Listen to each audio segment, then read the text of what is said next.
à toutes. Alors, on fait un peu d'activisme avant de commencer. On est dans les 16 jours d'activisme contre les violences faites aux femmes. Juste pour rappel, ne l'oublions pas, beaucoup de femmes meurent ou sont maltraitées. Et une société équilibrée est une société qui a ses deux pieds fixés, hommes et femmes, et qui peut regarder vers l'avenir. Ça, c'était en guise d'introduction et de soutien à cette initiative. Alors, pour en revenir à notre discussion sur la gestion de la relation client, on va démarrer en vitesse quand même, on n'a pas beaucoup de temps. Hier, on s'était laissé sur la recherche de quelques cas de situations, des situations où on avait été littéralement subjugué par le service client qui nous a été rendu. On a vu des exemples de rattrapage, mais cette fois-ci, je voulais entendre des personnes qui ont été confrontées à un service de qualité de premier niveau auquel ils ne s'attendaient vraiment pas, sans que ce ne soit pour rattraper une erreur particulière. Un témoignage sur une expérience locale avant d'aborder les sujets de ce genre. Levez la main.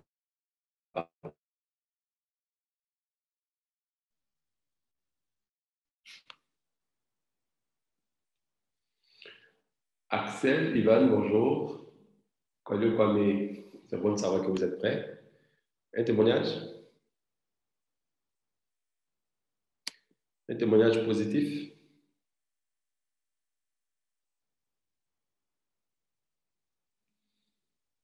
Témoignage une fois.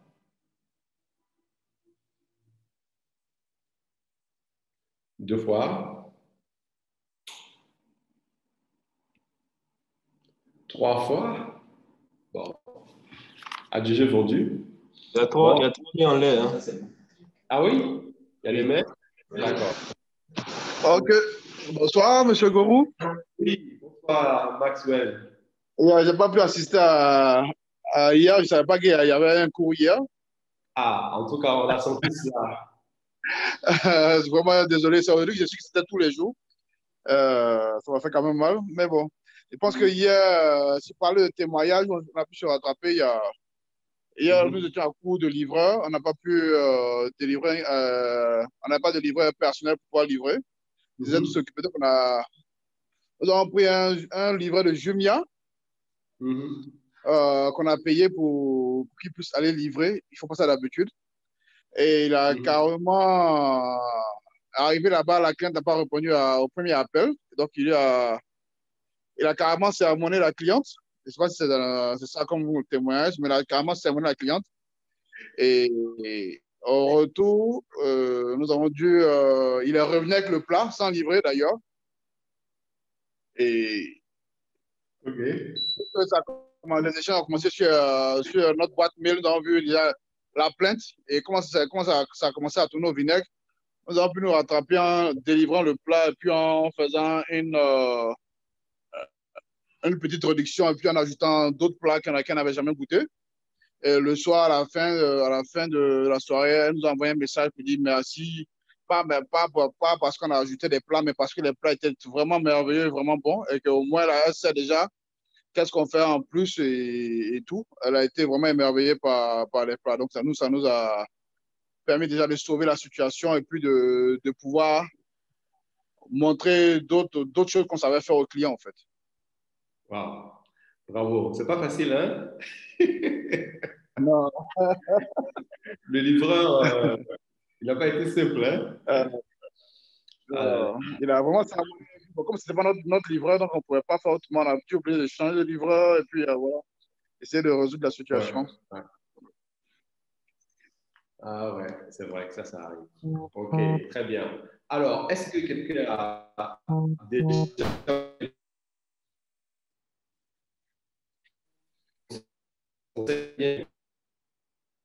ça ne tient pas grand-chose de recommandations en fait. Et de rattraper avec une cliente qui pourrait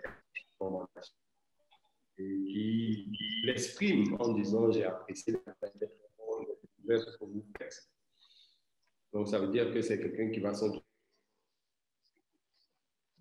Et comme vous êtes en général, on ne vient pas seul au restaurant, peut-être avec quelqu'un, ça va peut-être accompagner de quelqu'un, ou bien simplement faire vous recommander à d'autres personnes. Il y a M. Brice qui veut parler. Oui. OK. Allez-y. Allô, vous m'entendez? Oui, allô? Oui, très bien. Allô? Oui, allô, on vous entend.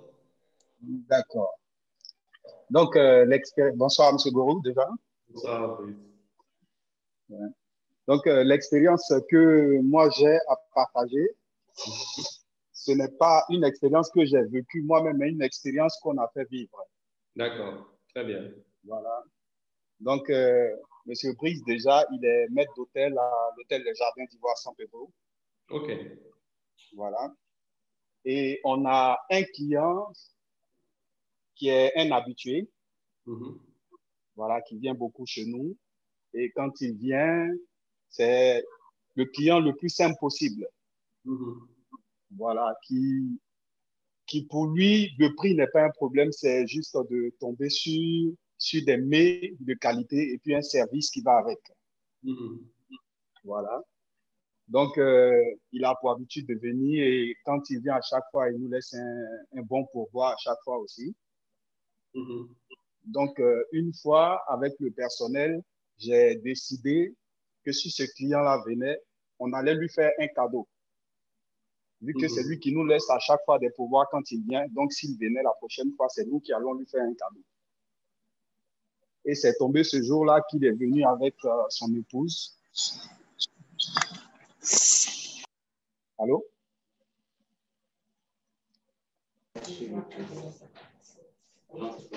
On vous a perdu quelques secondes. C'est tombé ce jour? Oui, allô, je suis en ligne. Allô? Oui, allô, c'est tombé ce jour? Voilà, donc c'est tombé ce jour que le client est venu avec son épouse. OK. Voilà, et à la fin du repas, il a demandé son addition. Et là, je me suis approché de lui, je lui ai dit que voilà, vu que c'est un client particulier et quand il vient à chaque fois, il nous fait plaisir. Voilà, donc aujourd'hui, le personnel a décidé de lui offrir le repas avec le vin qu'il avait pris. Wow. Voilà. Et là, comme on dit, il est resté d'abord bouche bée pendant quelques secondes, il n'a pas pu parler. Et tout ce qu'il a pu sortir après, c'était un grand merci. Ouais. Parce que tous les restaurants ou endroits qu'il a pu parcourir, jamais on ne lui avait fait voilà, jamais on ne lui avait offert un tel cadeau. Très bien. Très bien. Très bien. Donc là, même après, il a cherché à rencontrer le patron aussi, aller féliciter le patron parce que quoi, allô?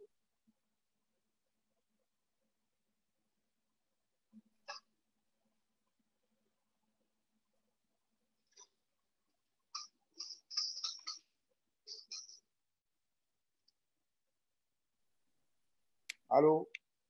Allô? Oui, allô? Il a rencontré le patron. Voilà, donc Oui. il a Vous rencontré disiez le qu'il a patron. rencontré le patron.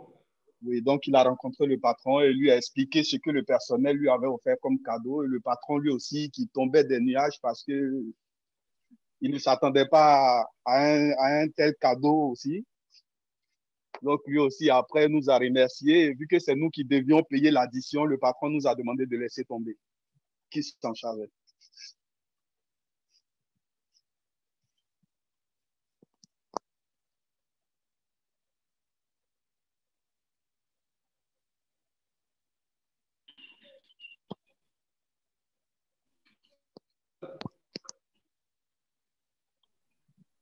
Allô? Oui, allô?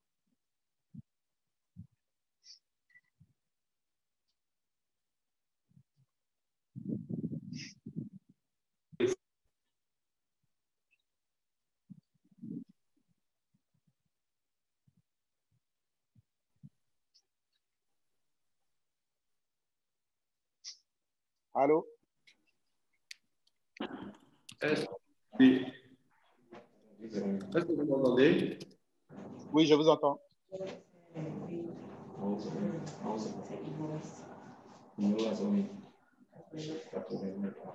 OK. Ouais. Très bien.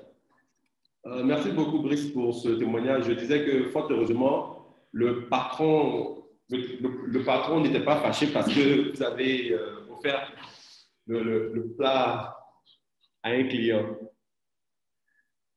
OK. Il y a Alain Patrice qui dit aux États-Unis, quand vous recevez un courrier d'un magasin dont vous avez la carte de crédit, pour vous inviter à des soldes qui commencent spécialement pour vous avant le jour indiqué. Pour les autres clients, vous avez le sentiment que vous êtes vraiment spécial. Ouais, effectivement. En tout cas, merci pour ces partages d'expérience.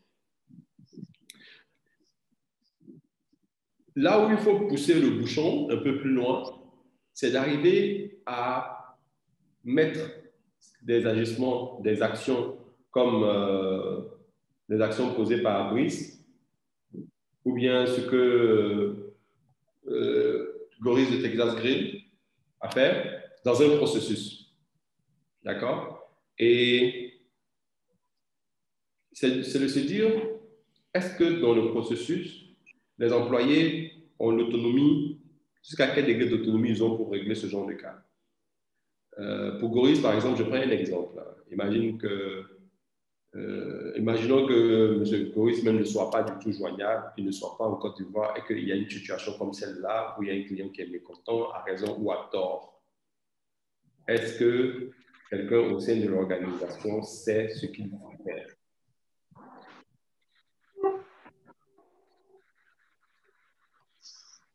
Allô? Oui. Est-ce que...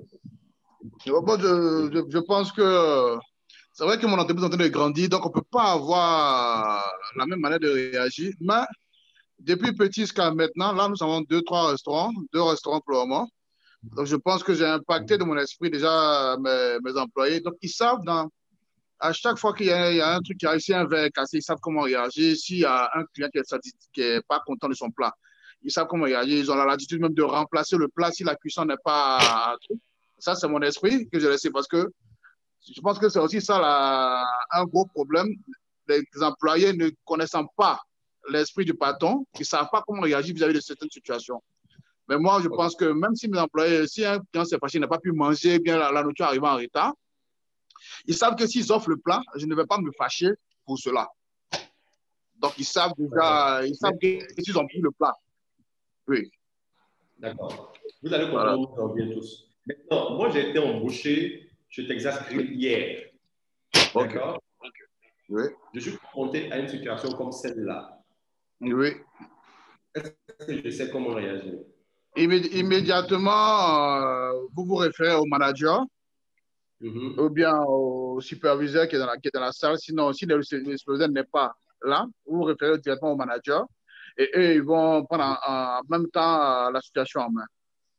Donc, eux, ils viennent directement au client, ils gèrent ça directement. Si c'est un nouveau manager qui a une semaine, oui. Est-ce qu'il saura comment réagir? Oui, parce que je pense que par soirée, nous avons 3 managers on the floor par soirée. Donc, je pense que c'est vrai que on doit faire les formations à tout le monde. Mais bon, comme j'ai dit, c'est une petite entreprise pour le moment. Mais je pense que quand ça va grandir, je ne suis pas sûr de pouvoir inculquer mon esprit. Mais sinon, je pense que si un problème arrive maintenant, je pense qu'ils peuvent réagir. Le manager soit peut-être en demandant, il ne pourra pas réagir. Il peut avoir des inquiétudes, des doutes en réagissant de lui-même, mais je pense qu'il va se référer directement aux anciens managers ou aux anciennes personnes pour savoir comment gérer la situation. Alors, sinon, dans le cas contraire, il va rien faire. Où je veux en venir. Si je vais dans un...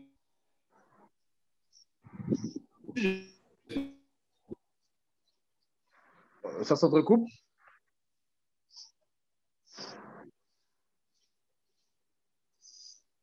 Face à une situation, on réagira de la même manière que l'autre. OK.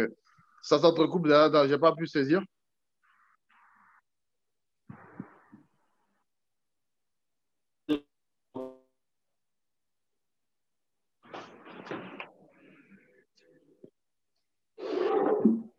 Allô?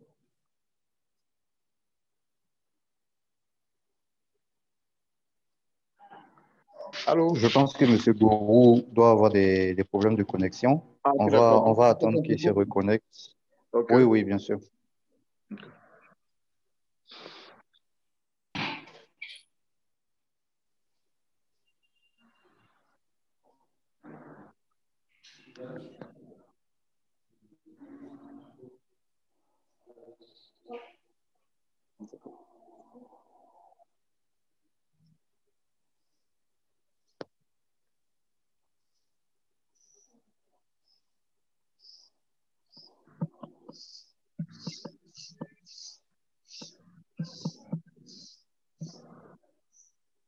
Bon.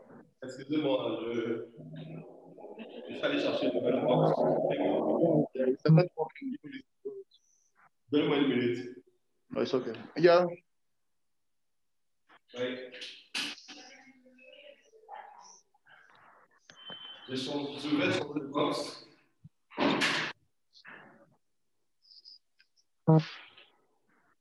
Ok, je suis là. Je vais changer de box tout à l'heure. Je viens de brancher une nouvelle box. Désolé encore pour les problèmes de connexion. Alors, bon.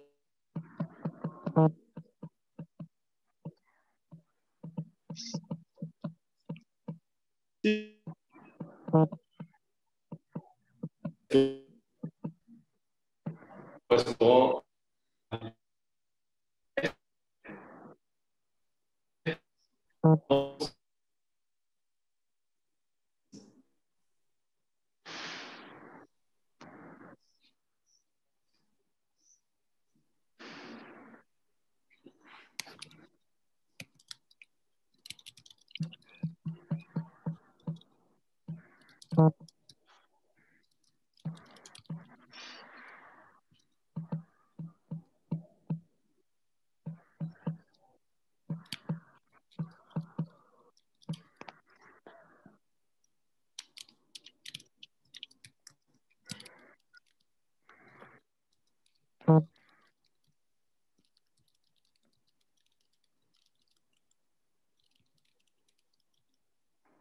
Oui.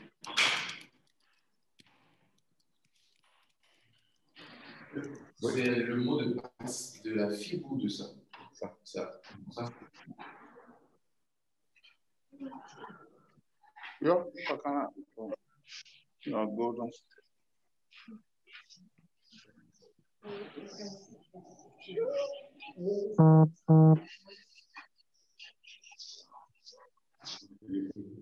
Non, D majuscule. D majuscule. 698. 698. E majuscule. E majuscule. Vraiment de troisième E majuscule. Merci.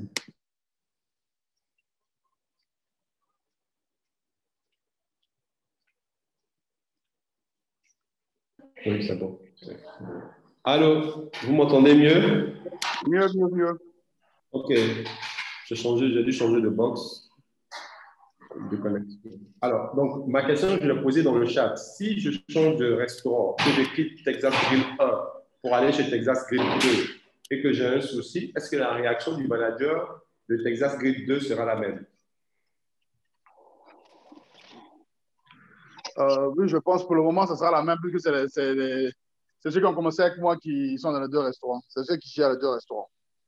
D'accord. Et donc, mon inquiétude, voilà, pourquoi je suis dans cette formation? Parce que mon inquiétude vient que on va ouvrir deux à Yopougon. Donc, il va falloir prendre de nouvelles personnes.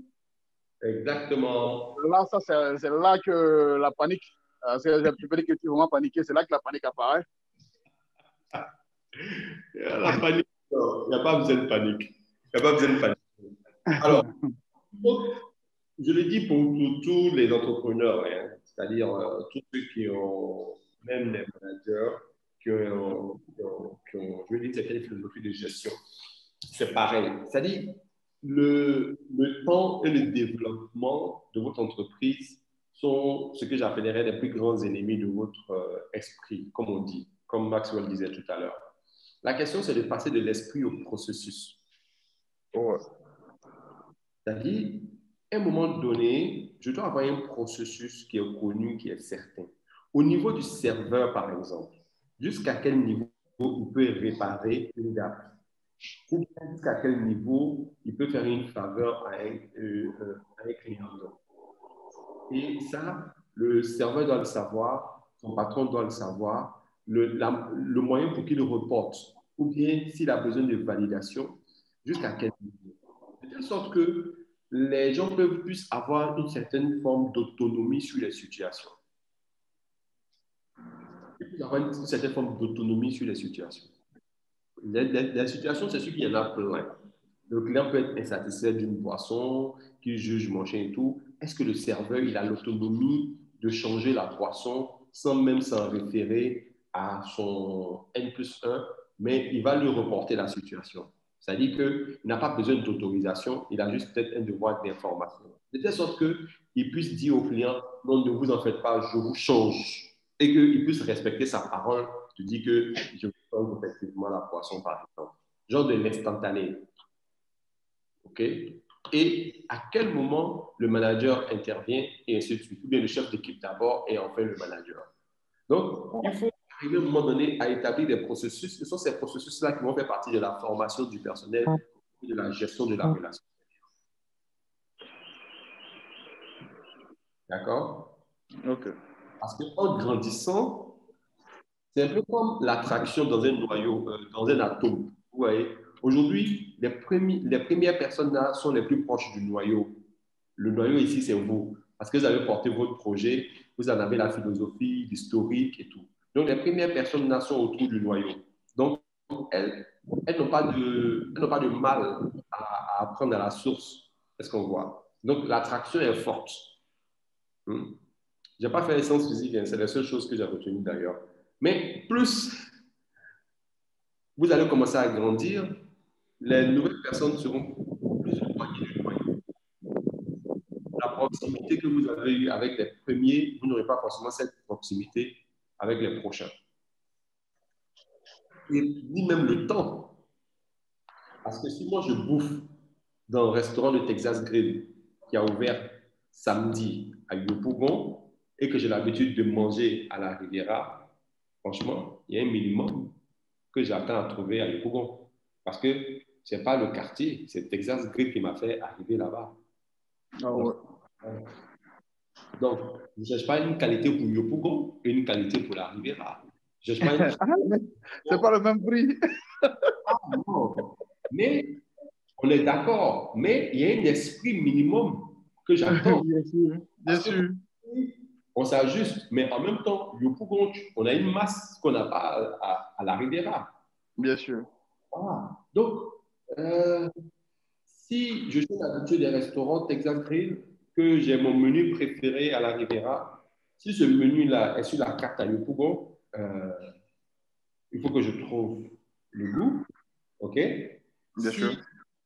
Je vais à Texas Grill parce que les gens sont accueillants, c'est pas gentil. Il faut que je trouve ça à Yopougon. Si à la Riviera, lorsque un plat ne me sied pas et que pour une raison ou pour une autre, on a mélangé ma commande, la manière dont les gens me traitent à la Riviera, quand cette situation arrive, si j'ai le même problème à Yopougon, je m'attends au minimum à ce que je vive la même chose. OK. Ce matin, en préparant le cours, je suis tombé sur une vieille vidéo que peut-être je vais vous mettre dans le cours, que j'avais faite quand j'étais l'an passé ou l'an passé à Paris. Je partais dans mon Starbucks préféré sur les Champs-Élysées. Et comme je suis un amateur de café, partout où je vais dans le monde, je rentre dans un Starbucks. Mais avec la conscience tranquille que je vais trouver mon café Starbucks. J'ai expérimenté Starbucks aux États-Unis, dans différentes villes. J'ai expérimenté en Asie, j'ai expérimenté même en Arabie Saoudite, j'ai expérimenté à Paris. L'aménagement peut ne pas être la même chose. Mais je vais retrouver grosso modo cette ambiance si Starbucks, comme on dit en fait. Parce que ce n'est plus du café qu'on nous vend en Starbucks. Le café coûte cher. Ce qu'on nous vend en Starbucks, c'est toute la culture, toute la philosophie de l'entreprise. Et regardez par exemple, il y a une situation qui s'est passée avec Starbucks qui est dans le type du racisme aux États-Unis, là, dans la mouvance du racisme aux États-Unis, où il y a 2 Noirs qui sont venus manger qui sont venus attendre dans un Starbucks. Ils avaient rendez-vous avec une 3e personne, je crois. Et ils étaient là depuis un moment, ils n'avaient pas encore commandé. Et le manager du Starbucks, il a appelé la police, non? Quelque chose comme ça. Après leur avoir demandé de partir, s'ils ne consommaient pas un truc, machin, bref, il a appelé la police. Et ça a créé un buzz, mais incroyable aux États-Unis, parce que c'est une marque qui est très connue. Et en termes de culture, Starbucks, parfois dans certains classements, vient avant Apple. Et donc, ça a créé un bad buzz sur la compagnie Starbucks. Mais quelle a été la réaction de Starbucks? Starbucks a reconnu que leur manager avait mal agi. Et en réponse à ça, Starbucks a fermé ses boutiques pendant une journée pour former le personnel sur la diversité raciale. Ils ont fermé pendant une journée pour former tout leur personnel sur la diversité raciale. Vous dites qu'aujourd'hui, on ne va pas travailler, on va former le personnel dans tous les Starbucks sur la diversité raciale pour qu'ils apprennent à gérer des questions de préjugés, des questions de diversité raciale. Mais cette réaction de Starbucks a racheté et même a donné un bonus en matière d'image et de réputation encore à l'entreprise. Est-ce que vous voyez? Pour que dans tous les Starbucks, les gars développent la même manière de réagir face à ce type de problème. Est-ce que vous voyez? Je me rappelle encore à Paris, en faisant la queue pour prendre mon Starbucks, j'étais avec une amie et on avait ma carte, c'était le 2e café ou je ne sais même plus quoi. Bref, la carte ne passait pas. Et le problème n'était pas sur la carte, le problème était sur le lecteur de carte. Mais la dame m'a offert le café. Elle a essayé, elle a vu que la machine avait un souci.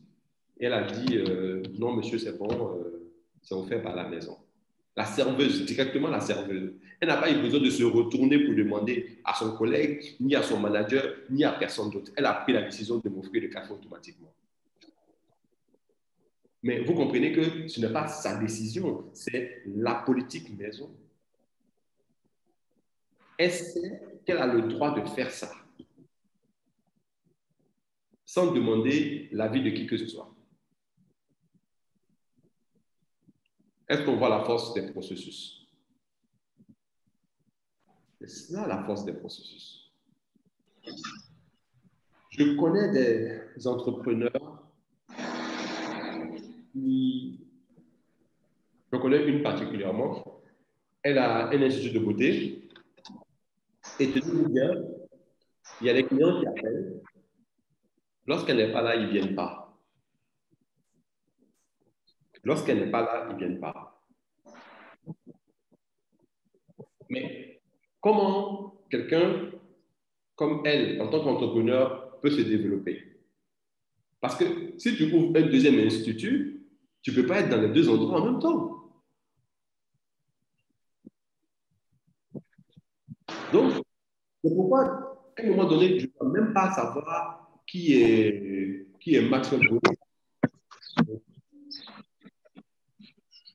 Le nom Texas Grill doit pouvoir me rassurer, me vendre un univers, une promesse qui est délivrée lorsque je me rends dans un Texas Grill, que ce soit à Yopougon, que ce soit à la Riviera. Donc, voici le gros travail, en fait, qui a à faire, chers amis entrepreneurs. Est-ce que vos clients sont satisfaits seulement quand vous êtes présent? Ou bien, que vous soyez là ou pas, vous avez des retours positifs parce que vos collaborateurs ont assuré derrière vous. Vos collaborateurs, ils assurent derrière vous parce qu'ils ont compris l'esprit du patron ou bien parce qu'il y a des processus internes qui leur donnent la possibilité qui leur dit l'attitude à avoir et les actions à poser selon les différents cas de figure. Sans qu'ils aient besoin de vous appeler pour vous dire « Ah, il y a une femme qui est fâchée ici, qu'est-ce qu'on fait ?» Ou bien, on a mélangé la commande d'une cliente, qu'est-ce qu'on fait? Ou bien la cliente dit « On est arrivé en retard, elle ne prend pas, qu'est-ce qu'on fait ?»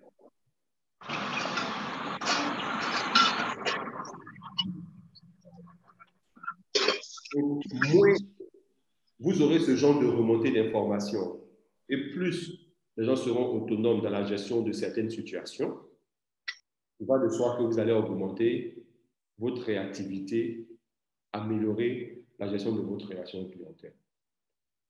Est-ce que tout le monde a compris cette partie? Si oui, vous mettez OK. Si vous êtes d'accord aussi, vous mettez OK. Si vous n'êtes pas d'accord aussi, vous me dites et on en discute et on en reparle avant de passer au point qu'on vous développe aujourd'hui. OK. Merci Philippe. OK. Merci Axel. OK. Merci Brice, Ivan, Kwame, Traoré, Angélique. Parfait. Merci beaucoup. Alors, on va toujours dans la question de l'état d'esprit. Attendez, je vais partager mon écran.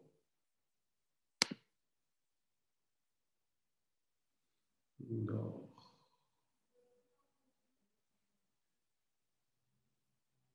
OK. Toujours dans... Voilà.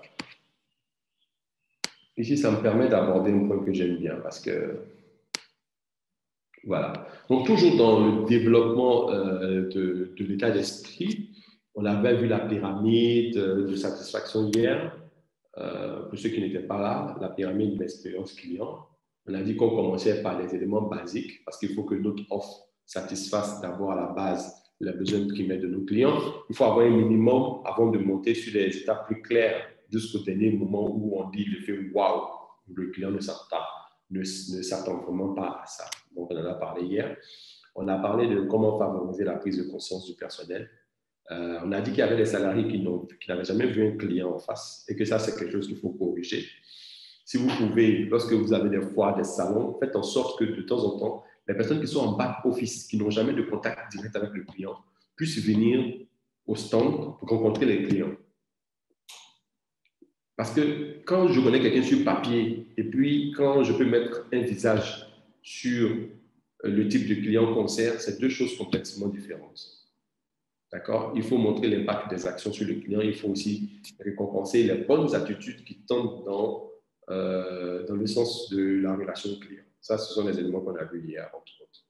Il y a un élément dont j'aimerais vous parler aussi, qui est cette question de employee care et de customer care. Vous voyez, c'est deux éléments qui sont intrinsèquement liés. Richard Branson, qui est le PDG de Virgin, disait « Client do not come first, employees come first ». Donc, vous allez vous dire, mais est-ce que ça ne vient pas contredire notre pyramide dont on parlait en disant que le client est au-dessus? Il dit que les employés viennent en premier. Pourquoi? Il dit « If you take care of your employees, they will take care of the clients ». Donc là, il parle de la perspective du PDG. Parce qu'on l'a dit, le PDG, il n'est pas en contact avec le client. En général, il n'est pas en contact avec le client. Surtout dans les entreprises de B2C. Parfois, il peut faire des mois sans être en relation directe avec le client. Celui qui est en relation directe avec le client, vous voyez, non, c'est la jeune dame qui est assise à la caisse là-bas. Hein? C'est le jeune gars qui aide avec le caddie, c'est le gars des rayons. C'est cette personne-là qui est en relation avec le client. Donc, pour lui, dans la gestion, ce n'est pas les clients qui viennent en premier, puisque le client, il n'a aucun contact avec le client. En général, il n'a pas beaucoup de contact avec le client. Pour lui, ce sont les employés qui viennent en premier. Et la question, c'est quoi? C'est de prendre soin des employés pour qu'ils prennent soin des clients. Donc, prendre soin des employés pour qu'ils prennent soin des clients. Employee care versus customer care. Bien traiter les employés pour que ces derniers traitent bien les clients. Parce que ce discours de changement de mentalité et tout, il vient aussi de là.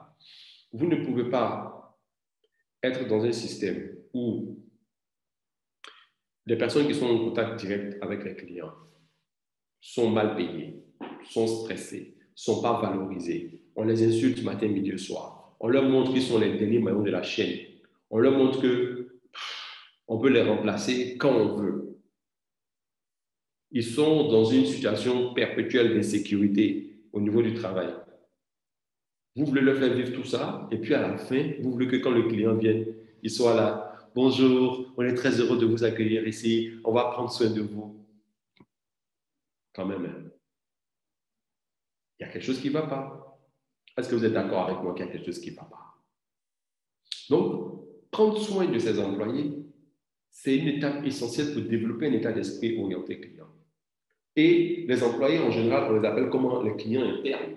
On les appelle les clients internes de l'entreprise. En tant que chef d'entreprise, vous devez intégrer cela. Que vos premiers clients pour vous en tant que chef d'entreprise, ce sont les clients internes. Les clients internes, là, ce sont vos collaborateurs, ce sont vos employés.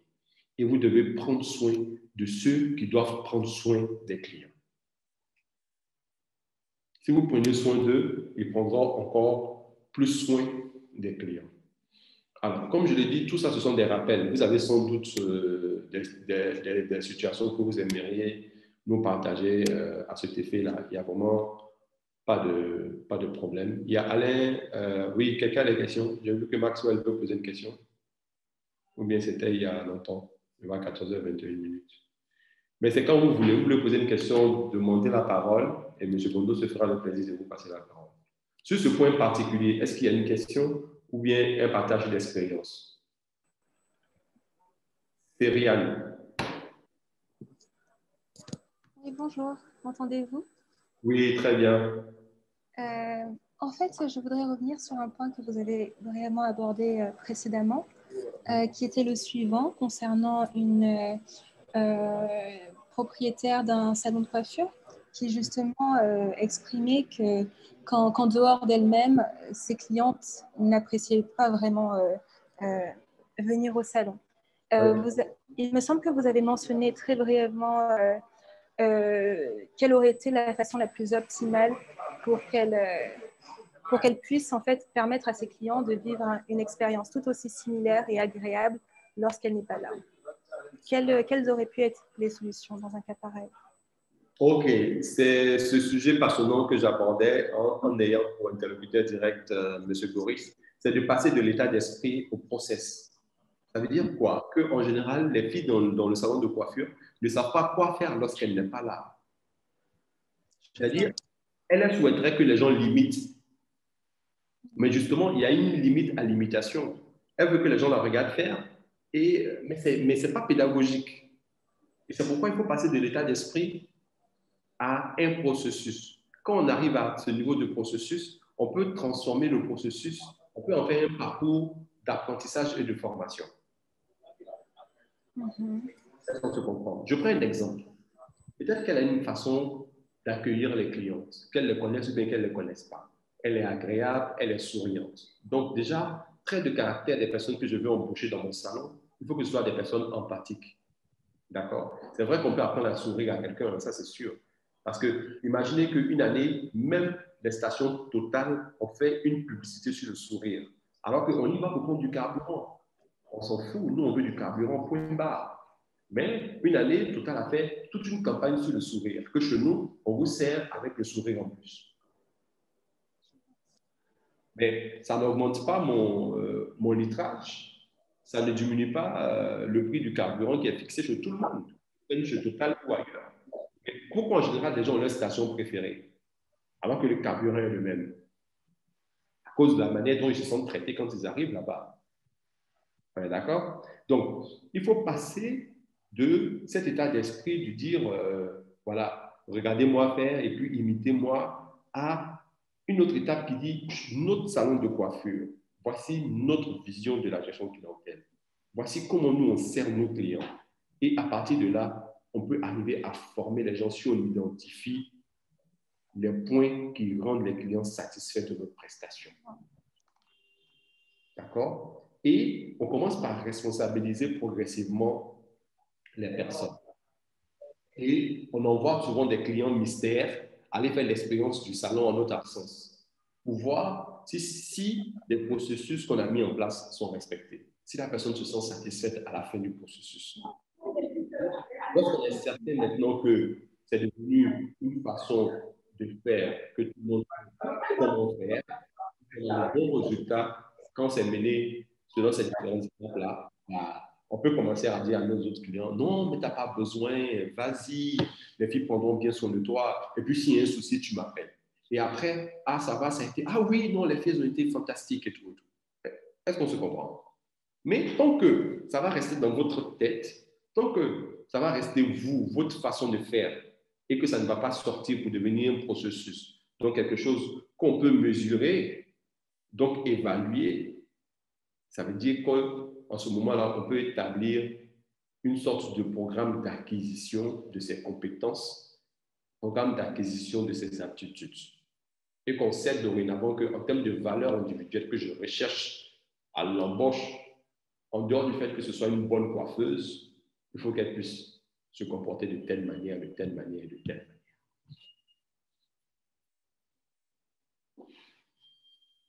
Voilà un peu de quoi on avait parlé.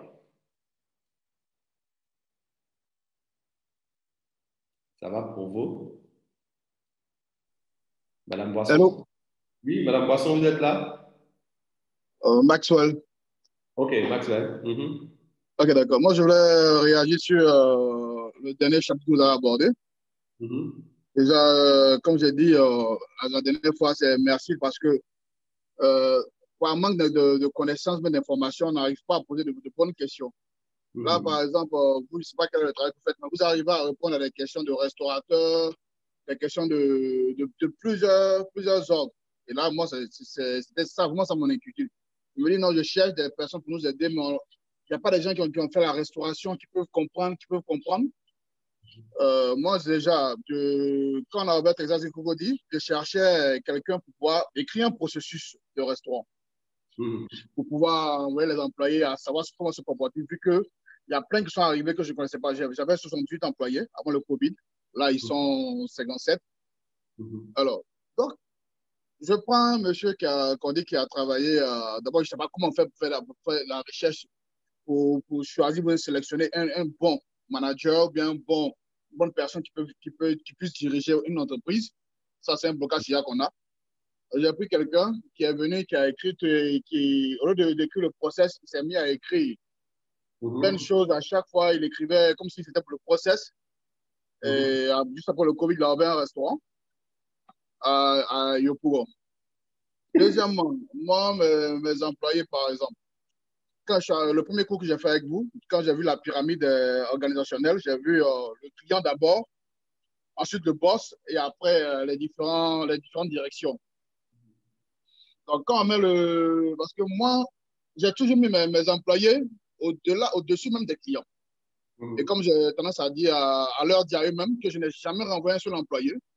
Au contraire, je cherche à en faire beaucoup plus d'employés parce que pour moi, ils sont vraiment importants. Et là, j'ai mis une politique même de prendre des maisons. C'est vrai que ça m'arrange, mais ça les arrange plus de quitter loin pour venir. Donc, je paye les cautions des maisons pour les employés. Je les fais manger. Quand ils sont malades, je m'occupe d'eux et tout ça. Mais à un certain moment donné, j'ai vu une baisse de mon chiffre d'affaires. Bon, je peux mettre ça sur le Covid ou sur autre chose, ou sur la situation électorale. Mais à chaque fois, les employés, les clients parlent, tel employé s'est mal comporté, il s'est mal comporté. Et derrière, mes amis me disent, vous voyez comment est-ce que, voilà pourquoi c'est les Libanais qui sont bons, je m'excuse du terme, voilà pourquoi c'est les Libanais qui sont bons avec les Noirs. Parce que quand tu les fais bien, ils ont tendance à négliger les clients. Ils pensent qu'ils sont indispensables. Ils arrivent à une certaine truc qui se disent à eux-mêmes qu'ils sont devenus tellement indispensables qu'ils ne pourront pas être envoyés et tout ça. Or, ce n'est pas le cas. Vous prenez des employés, vous vous comportez bien avec eux parce que c'est des êtres vivants et que parce qu'ils ont besoin d'amour, ils ont besoin qu'on leur montre aussi que c'est des hommes en temps normal. Et voilà pourquoi à chaque fois qu'il y a des histoires avec mes employés clients, je demande pardon au client, mais je prends parti pour l'employé, pas que je prends parti pour lui. Mais je me dis qu'avec la pédagogie, comme un enfant qui est tombé, il va se lever, il va marcher, il ne va plus jamais rester à terre, mais c'est comme ça, un peu pour qu'il puisse décoller. Mais après, je vois que ça devient comme une faiblesse chez l'employeur et il se comporte et voit que les clients sont à la merci des employés. Ils ne savent pas comment me réagir parce qu'ils savent que je ne vais pas les renvoyer. Ils savent que je ne vais pas taper dessus. Là, j'ai été obligé de prendre un directeur des ressources humaines, un DAF, une direction comptable. Et c'est eux maintenant qui font des mises à pied, c'est eux qui coupent sur les salaires. Et là, je commence à comprendre, je commence à voir qu'ils se remettent au travail petit à petit. Exactement. En fait, la réponse était dans l'explication de la situation. Et c'est très bien d'avoir procédé comme ça. Parce que je ne connais pas une seule organisation au monde où on fait l'effort de garder tous les employés à tous les prix. Ça n'existe pas. Forcément, il y aura des erreurs de casting. Forcément, il y a des gens qui ne vont pas rentrer dans le canevas que vous avez tracé. Et vous devez pouvoir leur montrer la porte de sortie. Est-ce qu'on se comprend? Et le fait n'est pas de dorloter les employés, c'est de les bien traiter. Mais bien les traiter équivaut à un niveau de rendu que ces personnes aussi doivent délivrer. Donc, normalement, quand on fait quand on finit de faire ce parcours-là, je dois pouvoir avoir des moyens de vous évaluer chaque mois. Je dois pouvoir vous évaluer chaque mois. Donc, j'aurai une évaluation mensuelle qui va prendre la forme d'un bilan trimestriel et vous savez sur quels critères vous êtes évalué. Vous avez des objectifs à atteindre. Si, par exemple, on a fait une étude de satisfaction du client, qu'on dit que 50% de nos clients ne sont pas satisfaits et qu'on s'est dit, d'ici la fin de l'année, il faut qu'on passe de 50% à 70%, dans 6 mois, je refais mon étude de satisfaction. Je dois pouvoir avoir le taux que je recherche. Sinon, qu'est-ce qui s'est passé? Il faut qu'on regarde pour avancer. Mais les objectifs doivent être assignés aux employés dont on prend soin. Sinon, on va transformer son organisation en une vaste ONG. Ah, ça, c'est le cas. Hein? Ça, c'est vraiment le cas. Une entreprise, ce n'est pas l'armée du salut. Une entreprise, ce n'est pas l'armée du salut. Et on doit pouvoir faire comprendre à chacun que ta contribution est importante. Et si tu ne contribues pas à l'équipe, que tu joues le rôle d'un passager, tu es assis là, les autres travaillent et toi tu en profites, ben on va t'éjecter. Il n'y a aucune façon que ça marche tant que la personne ne sera pas encouragée à prendre la bonne voie. C'est quoi? C'est que d'un côté, voici comment on vous traite et de l'autre côté, voici les objectifs qui vous sont assignés. Et l'un dans l'autre, l'atteinte des objectifs justifie votre présence dans l'équipe. Et lorsque vous n'atteignez pas les objectifs, une fois, qu'on vous met du soutien en place, 2 fois, et qu'on essaie encore, qu'on voit visiblement que ça ne marchera pas, eh bien, pour votre bien et pour le nôtre, en ce moment-là, on devrait se séparer. Ça vous donne l'opportunité d'aller vers d'autres horizons, faire autre chose. Ça nous donne également l'opportunité de prendre quelqu'un qui, lui, a matché avec cette fonction. Les erreurs de casting, ce n'est pas ça le problème.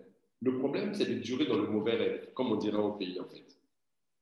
On peut se tromper dans le casting. On peut prendre des gens par pitié, des gens qui nous ont supplié au quartier. Donc, vieux père, franchement, je veux juste un poste de serveur, mon chien, tu vois, je ne fais rien, et tout, et tout, et tout. Ou bien la tante a tellement pleuré dans vos oreilles que vous avez fini par prendre. Parce que ça, c'est... Voilà, vous avez fini par prendre le cousin. D'accord? Mais, à la fin de la journée, tant que vous n'avez pas ce processus-là qui permet d'éjecter ou bien de faire rester, vous allez transformer cela en une très, très, très, très grosse ONG dans laquelle les gens viennent et puis, bon, voilà, ils donnent le minimum, ils prennent le maximum et ça met en péril toute votre activité. Personne ne doit être à l'abri d'un renvoi dans une entreprise. Il n'y a pas de parapluie atomique. Il n'y a pas de parapluie atomique. Tout le monde doit savoir qu'il peut être viré. Il n'y a pas de parapluie atomique. Pas du tout.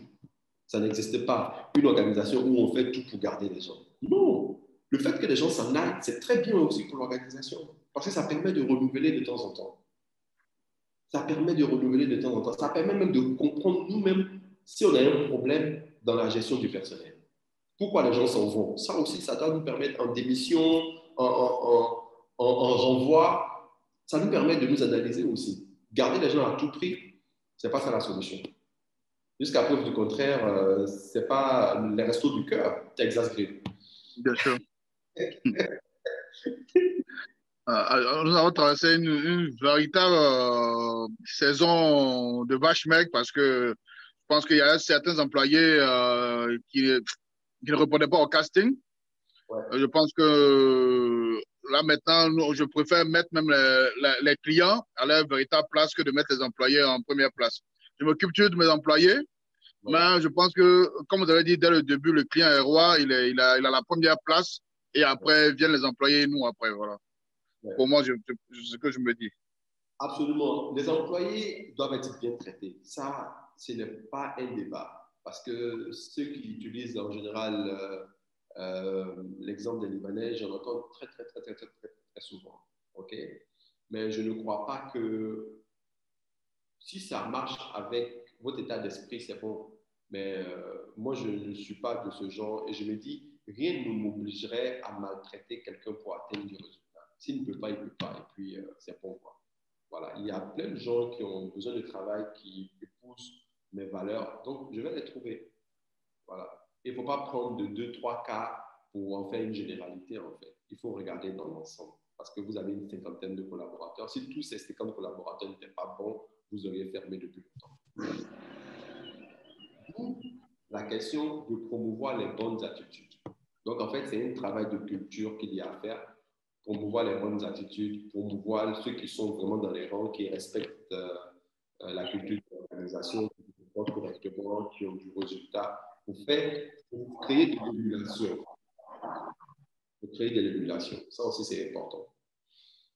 Et puis, si on ne s'entend pas, si vraiment, visiblement, ça n'ira pas, ben, on vous monte la porte. C'est bon? D'accord, c'est bon.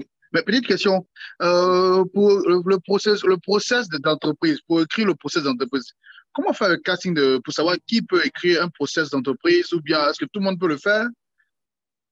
Alors, la chose la plus simple en général, c'est de trouver, je dirais, des gens qui en ont l'expérience, mais c'est un travail qui se fait avec vous en fait. Parce que c'est mieux que ce soit un travail qui implique le personnel. Quand ça implique le personnel, l'adoption est facile. Les gens n'ont pas l'impression qu'on vient leur imposer une façon de faire. Et c'est beaucoup plus contextualisé parce que ça prend en compte les contraintes au niveau de l'organisation. Il faut quand même une équipe de facilitateurs expérimentés qui, après toutes ces séances-là, arrivent à décider, à sortir les éléments clés et puis à vous monter ça sous forme de process. OK. OK, merci beaucoup. Donc, employee care, customer care. L'idée, ce n'est pas de maltraiter les gens derrière et puis devant leur demander d'aller s'ouvrir aux clients. Hein? Il y a toujours un peu de problème avec ça. L'idée, ce n'est pas non plus de bien traiter les gens et de ne pas sanctionner leur manquement. Il y a toujours un problème avec ça. Donc, il faut trouver la part des choses. Bien traiter les gens pour qu'ils traitent bien les clients. Il faut qu'ils sachent qu'ils sont bien traités parce qu'on a besoin qu'ils traitent bien les clients. Et donc, on leur montre l'exemple en les traitant eux-mêmes bien d'abord. Et ensuite, on attend le minimum, c'est de bien faire le boulot, c'est de bien traiter les clients. Celui qui ne respecte pas le contrat, c'est qu'il n'a pas envie de notre collaboration. Aussi simple que ça. Et on prend une décision avec laquelle on dort le soir, tranquillement. OK.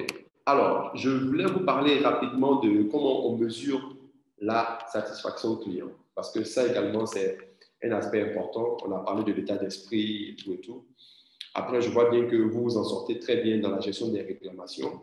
Même s'il y avait un point qui était dédié à cela, vous l'aurez dans le PowerPoint final. Mais déjà, comment on arrive à mesurer la satisfaction client?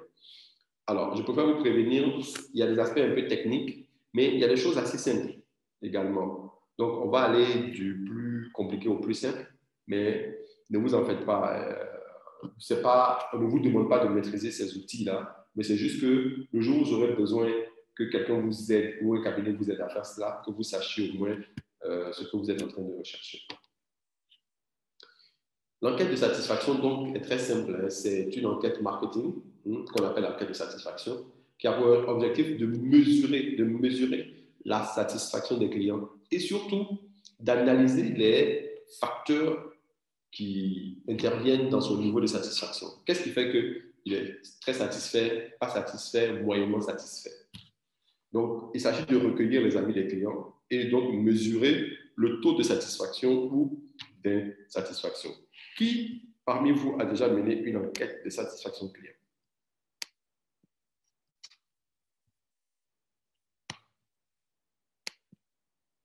Qui, parmi vous, a déjà mené une enquête de satisfaction client?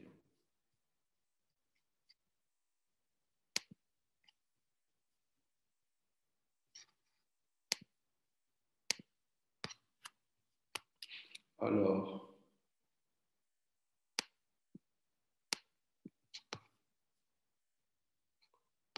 j'attends quelques réponses. Qui a déjà mené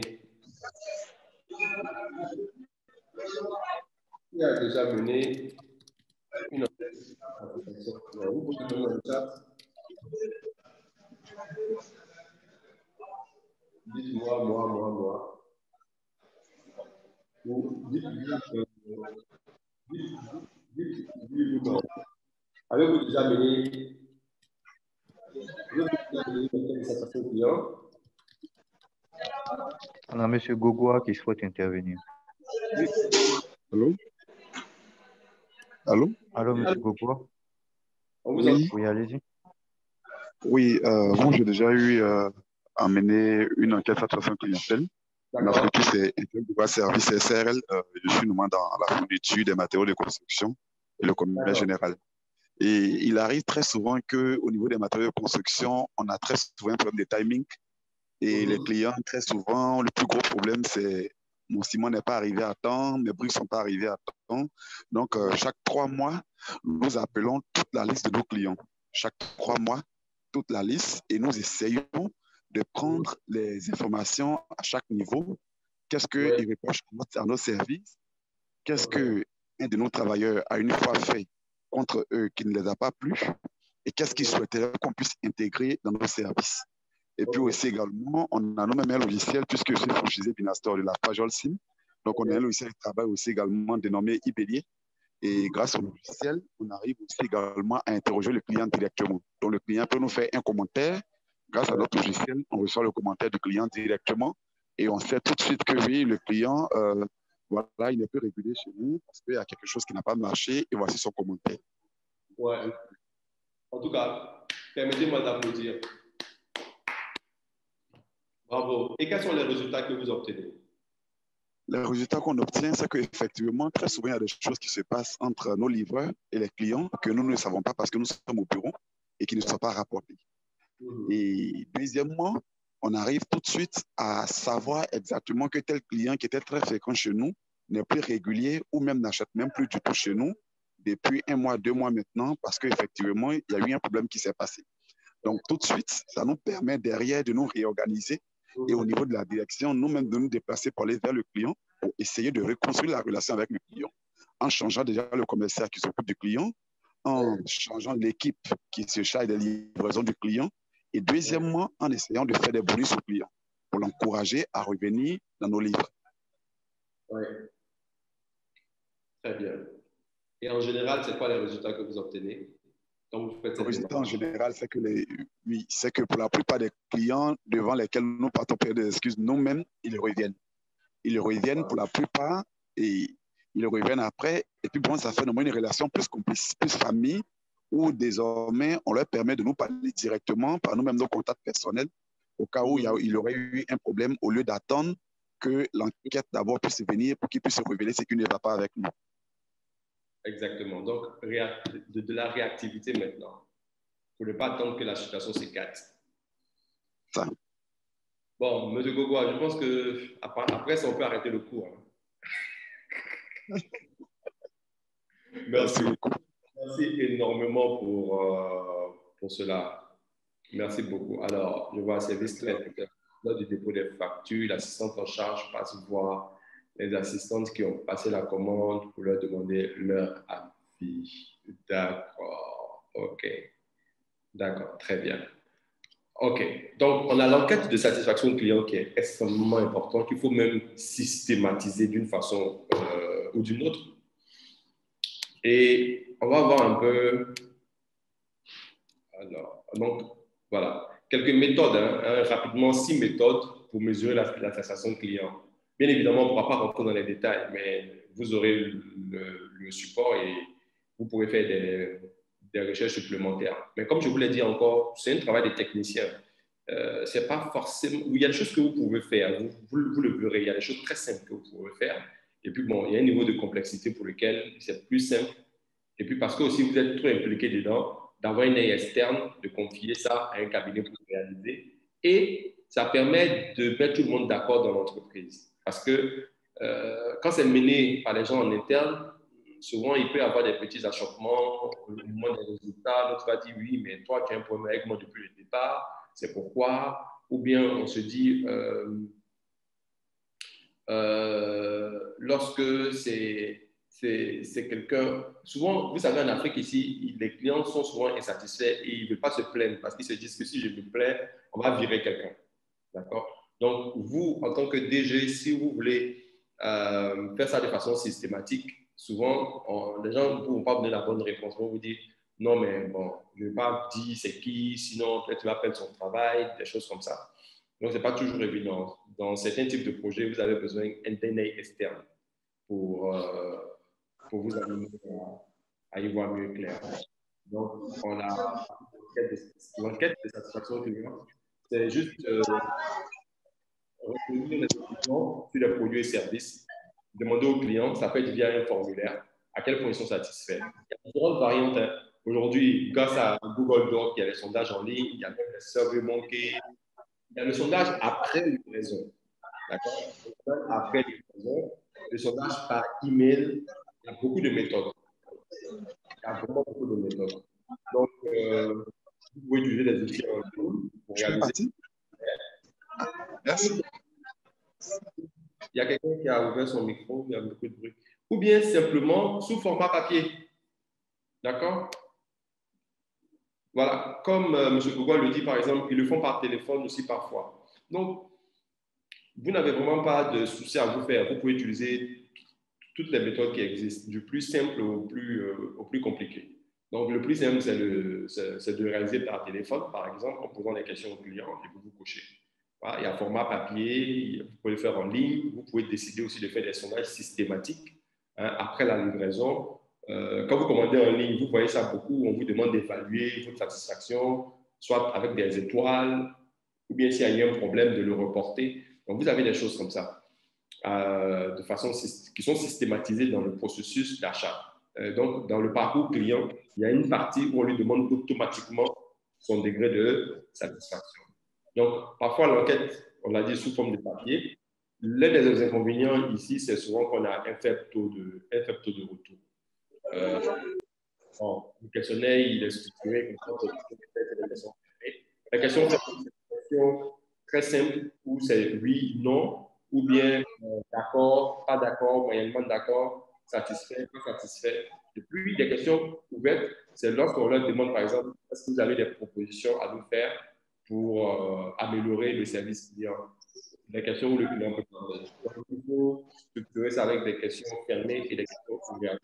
Mais pas beaucoup de questions ouvertes, parce qu'après le traitement des questions ouvertes, ça prend beaucoup de temps. Dans tous les cas, avec le questionnaire et tout ça, il faut avoir une certaine expertise. Aujourd'hui, grâce à Internet, vous pouvez trouver des questionnaires déjà préfaits selon votre domaine et puis vous pouvez essayer d'actualiser. Voilà. Mais si vous voulez aller vraiment loin, ça serait toujours bon d'avoir d'autres fois des étudiants au niveau master qui sont en train de mettre un rapport. Bref, il y a beaucoup de façons d'avoir du retour moins cher. Donc, ne vous enfermez pas dans les techniques. Ensuite de cela, il y a l'entretien qui... Si vous payez, il y a beaucoup de bruit. Monsieur Bondo? Oui, M. Gougoua, son micro qui est ouvert. Mon micro est ouvert. Donc, on a l'étude qualitative qui s'appuie sur... ici, en fait, on parle d'étude qualitative, contrairement à l'étude quantitative, c'est lorsqu'on a des discussions, c'est-à-dire qu'on peut réunir un échantillon de nos clients en groupe ou individuellement, et là, on a un guide d'entretien. On n'a pas vraiment des questions fermées ni des questions ouvertes, mais on discute avec le client. Voilà. Ça également, ça nécessite quand même une certaine expérience. Et comme très souvent aussi, devant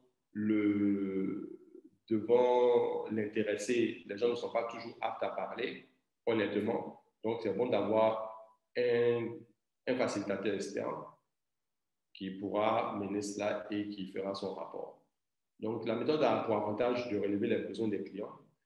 Ça peut être coûteux, ça peut durer plus longtemps en fonction du nombre de clients qu'on prend. Ça peut être coûteux parce qu'il faut une salle, il faut peut-être à la fin un cocktail, il faut peut-être aussi donner des incentives, c'est-à-dire qu'à la fin, on va peut-être donner des bons de commande, des bons de réduction aux personnes qui sont venues participer à l'enquête. Parce que quand même, ils ont pris sur leur temps pour venir s'asseoir pendant 1 heure ou plus pour discuter avec le facilitateur. Vous avez ce qu'on appelle aussi le score de satisfaction client, qui est un tel indicateur qui nous aide à estimer le niveau de satisfaction des clients par rapport à l'entreprise, à un produit ou à un service. Donc, c'est un questionnaire qui est composé de questions comme quel est votre niveau de satisfaction concernant le burger, ceci, ou bien quel est votre niveau de satisfaction concernant le salon de coiffure, ou bien quel est votre niveau de satisfaction concernant voilà, tel ou tel service ou entreprise.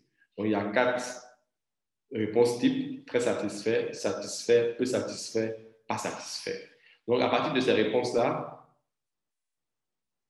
voilà. À partir de ces réponses-là, on va faire une sorte de moyenne, ok? Ça dépend des échelles. On peut aller de 1 à 3, 1 à 5, 1 à 10. Donc, on va faire une sorte de moyenne. Et puis, cette moyenne va nous permettre de trouver un score. De plus en plus, aujourd'hui, il y a les émoticônes, ou bien les étoiles, 5 étoiles, puis 2 étoiles, 3 étoiles. Tout ça, on les relie à ces niveaux-là, satisfait, pas satisfait. Ceux qui achètent en général sur des sites Internet comme Amazon, vous voyez qu'il y a énormément de scores de satisfaction client à partir des émoticônes. Voilà. Donc, c'est une méthode qui permet d'évaluer les sentiments. Là, on est vraiment dans les sentiments, quoi. Et si les gens sont francs, vous aurez de bons résultats. L'autre, c'est le Net Promoter Score, ou bien NPS. C'est une méthode qui est très populaire. Lui permet de mesurer la fidélité du client. La fidélité du client, c'est-à-dire quelle est la prédisposition que le client a à nous recommander à quelqu'un d'autre. Voilà. Est-ce que le client est prêt à nous recommander à quelqu'un d'autre? C'est vraiment, ça mesure le comportement lié à la satisfaction. Parce que quand on est satisfait, il y a un comportement qui va avec. Voilà. On peut en parler autour de nous, on peut recommander et on peut acheter de nouveau. Donc, le Net Promoter Score, c'est vraiment le client fidèle qui devient une source de recommandation. Donc, ça se situe autour de la question, sur une échelle de 0 à 10, quelle est la probabilité que vous recommandiez notre marque à un proche? Donc, on va reformuler. Sur une échelle de 0 à 10, quelle est la probabilité que vous recommandiez notre restaurant, notre hôtel, notre agence de voyage, notre salon de coiffure, notre service de transport, notre service de location de voiture, notre service de à un proche ou à une entreprise ou à... Est-ce que vous voyez? Donc, cette question-là permet de déterminer ce Net Promoter Score-là. Il y a 2 niveaux dans le Net Promoter Score. Vous avez les promoteurs, vous avez les détracteurs. C'est-à-dire que tant que vous vous situez entre 0 et 6, en ce moment-là, c'est pas bon. C'est pas bon. Donc, pour arriver à trouver le bon score, on fait une différenciation entre les promoteurs et les détracteurs. Bon. Il y a d'autres outils aujourd'hui sur le net qui vous permettent de mesurer cela.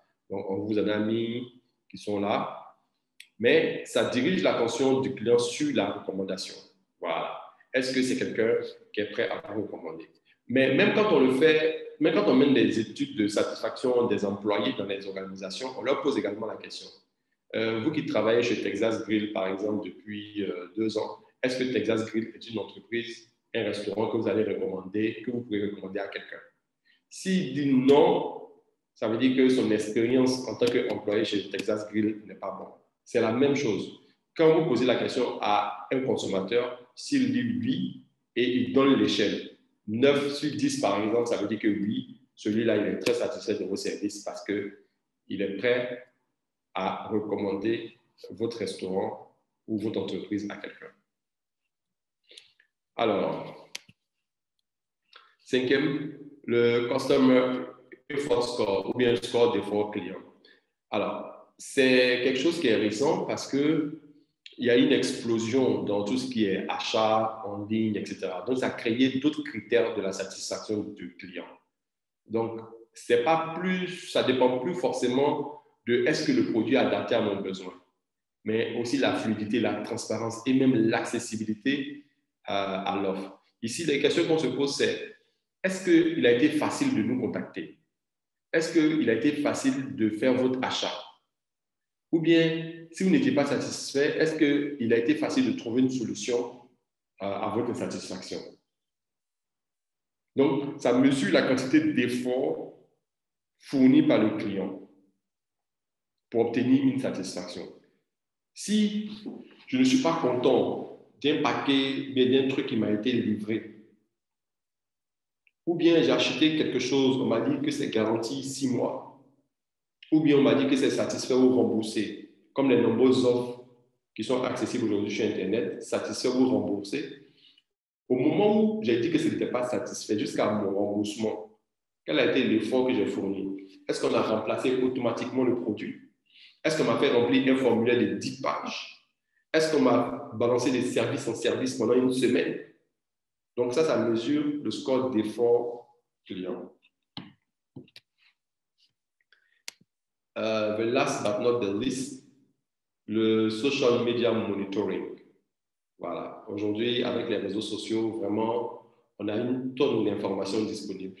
OK? Et comme l'expérience client peut faire de vous un roi et le même après-midi, quelqu'un d'autre peut vous descendre, il faut vraiment regarder à faire du monitoring au niveau du social media.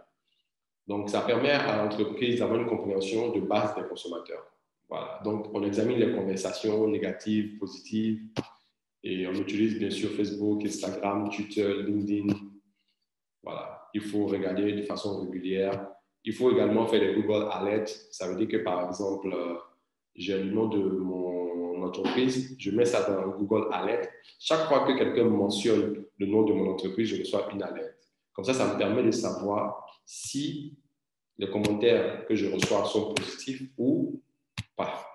Donc, je reçois une alerte à chaque fois que quelqu'un fait un commentaire qui mentionne le nom de mon entreprise. Donc, ça, c'est vraiment le monitoring au niveau des réseaux sociaux pour savoir ce qui se dit sur vous, pour savoir ce qui se passe dans votre secteur, mais surtout pour savoir si vos clients, en quel terme vos clients parlent de vous. Est-ce qu'ils parlent de vous positivement, mais ils parlent de vous négativement? Donc, il faut faire ce monitoring. Il est 15h09. Je vais m'arrêter ici. Bon, après, on a encouragé le feedback. Comment encourager le feedback, collecter les feedbacks, les canaux traditionnels, les points de vente, les outils digitaux et tout, les réseaux sociaux. Bref, les questions vous aurez l'ensemble. S'il y a 1-2 questions qu'on peut prendre pour les 6 minutes qui restent. C'est bien cela, M. Gondo. On finit dans 6 minutes.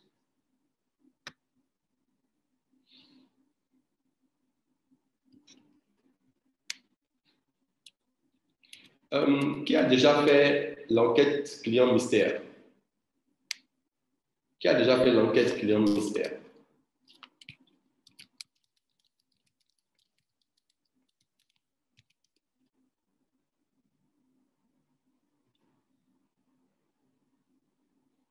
Vous pouvez demander la parole. M. Gondo se fera fort de vous la donner. Pas encore fait. Personne n'a fait? OK. Sur les slides 4 et 5. OK.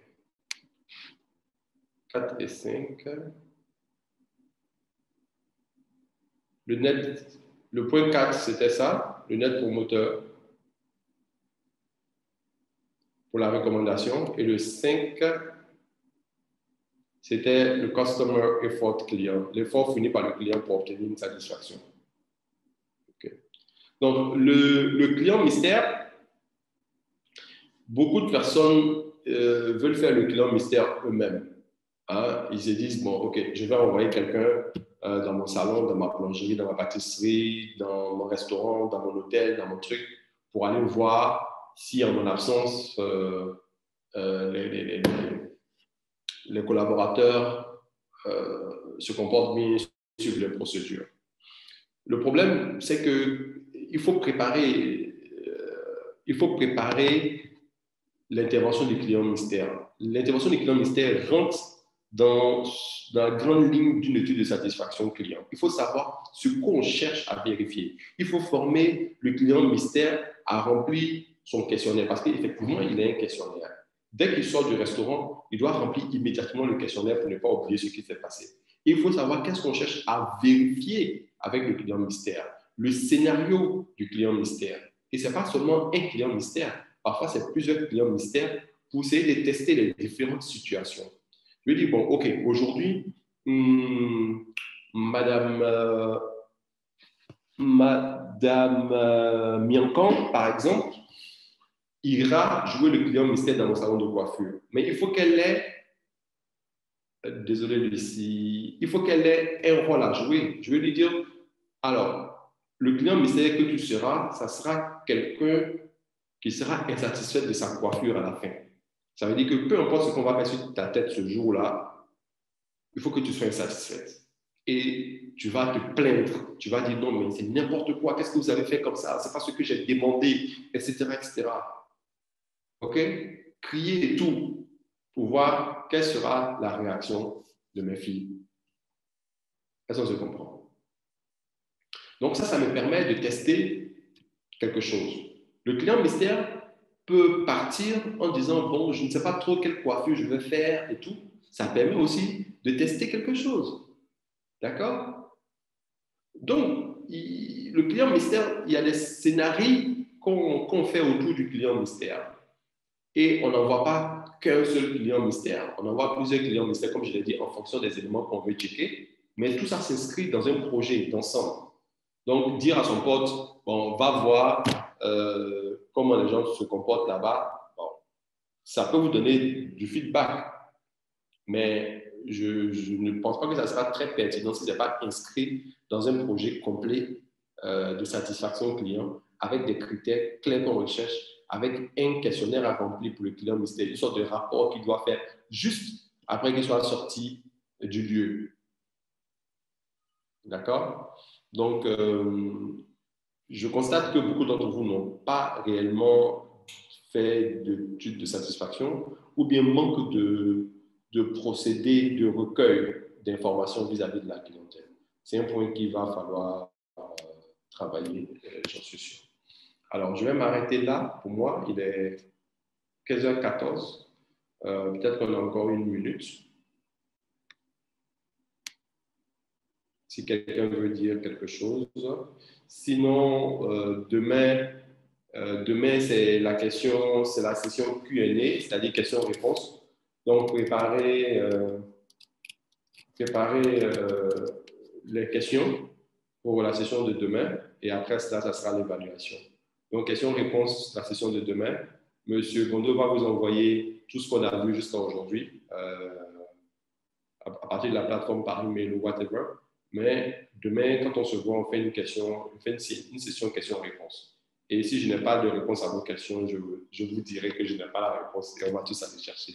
Et je ne pense pas avoir toutes les réponses. Vous en savez sans doute plus que moi. C'est juste que moi, j'ai la possibilité de lever la tête du guidon parce que je ne suis pas dans votre domaine et d'avoir une appréciation du fait de mon expérience et de mon métier de consultant complètement différentes. Voilà. Merci à tous. Merci beaucoup, Monsieur Gourou, pour cette, j'allais dire, brillante prestation. Je pense que vous avez tout dit. Demain, on fait le pari justement de répondre à toutes les questions des entrepreneurs, des chefs et chefs au féminin d'entreprise. Et à la suite, ils recevront dans leur boîte mail un lien qui les conduira vers les évaluations. C'est des QCM, ce n'est pas des choses compliquées, c'est juste un prétexte pour valider ce cours. Et puis à la fin, ils pourront avoir une attestation et cela aussi nous permettra de savoir qui a participé. Okay. Et donc, donner la compensation de 15 000 par module validé. Donc, c'est tout. Si vous avez quelque chose à ajouter, je vous laisse la parole. Monsieur Gondo, je peux participer à l'évaluation pour avoir les 15 000 aussi. Ah oui. Non, mais vous aurez un autre type d'évaluation, il n'y a pas de problème. D'accord. OK, les gars, c'était un plaisir. Je vous remercie. Bon courage à tous et vive le client. Agence Côte d'Ivoire PME, accompagnez l'avenir.